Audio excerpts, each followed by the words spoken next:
আমার সাথে গাড়তেরামি করে লাভ নাই, কারণ আমি ট্রেনিং প্রাপ্ত উন্নত মানের গাড়তেরা।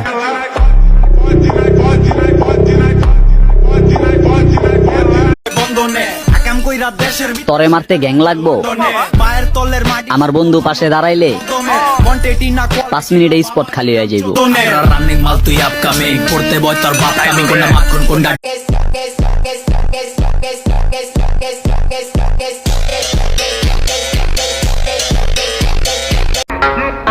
বন্ধু আমার,